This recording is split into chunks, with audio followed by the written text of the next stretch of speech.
Cameraman తో వచ్చిన తిప్పలు మల్లిక ఉంటే ఇగో ఈ టైంలో మల్లిక నాకు మల్లిక మిస్ అవుతున్నాను అనిపిస్తుంది. మల్లికని మిస్ అవుతున్నట్టు అనిపిస్తుంది. ఎందుకంటే మా అత్తకు కెమెరా హ్యాండిల్ చేయడం అస్సలు లేదు అన్నట్టు. సెల్ఫీ కెమెరా కష్టమవుతుంది. మల్లిక ఉంటే స్టార్ట్ చేసేస్తుండే. అండ్ మేము వచ్చేసి ఈరోజు అత్తమ్మని వచ్చేసి బ్లూ మౌంటైన్ తీసుకెళ్తున్నాం అన్నట్టు. సో ఇంట్లో దాదాపు 2 months అవుతుంది, మోర్ దెన్ 2 months అయింది కదా.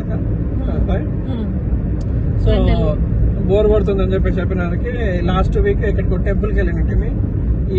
ఈ రోజు సండే 19th March అన్నట్టు. ఈ రోజు వచ్చేసి బ్లూ మౌంటైన్ మా ఇంటి దగ్గర నుంచి 80 kilometers ఉంటుంది. 1 hour జర్నీ ఉంటుంది. వెళ్తున్నాం అన్నట్టు. 5 minutes దూరంలో ఉన్నాం. ఇక మా అత్తమ్మకు ఈ ప్లేస్ చూపిద్దాము. 3-4 యాక్టివిటీస్ ఉంటాయి అన్నట్టు అక్కడ. మా అత్తమ్మకి అది చూపించుకొద్దాం అని చెప్పేసి తీసుకెళ్తున్నా. చూద్దాం ఆమె ఎలా ఫీల్ అవుతుంది, ఆమె జెన్యున్ రియాక్షన్ ఎలా ఉంటుంది అని చెప్పేసి. రోడ్డు ఇంతసేపు స్మూత్ రోడ్ ఉండే, ఇప్పుడు వచ్చేసి కంకర్ రోడ్ వచ్చిందంటే రోడ్ బాగాలేదు అన్నట్టు. అంటే ఐ మీన్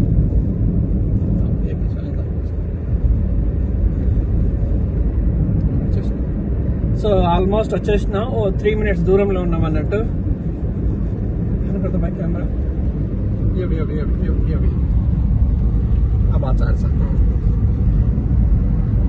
ఇది బ్లూ మౌంట్ అత్తమ్మకి వచ్చేసి బ్లూ మౌంటైన్ తీసుకొచ్చినానంటే ఈరోజు 5 minutes దూరంలో ఉన్నాం. ఇంకా 5 minutes అయితే రీచ్ అయిపోతాం.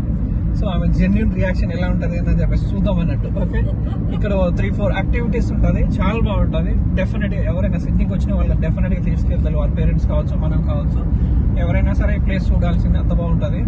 సో చాలా బాగుంటుంది అన్నట్టు. చూద్దాం అత్తమ్మ ఎలా రియాక్ట్ అవుతుంది అని చెప్పేసి.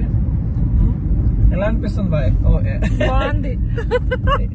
పోతే అసలు చూసినాక బాగుందా లేదా అన్నట్టుగా. రోడ్ సిస్టమ్ ఎట్లా అనిపిస్తుంది? బాగుంది. రోడ్లు 1 time కాబట్టి బాగా నస్తుంది మా అత్తమ్మకైతే.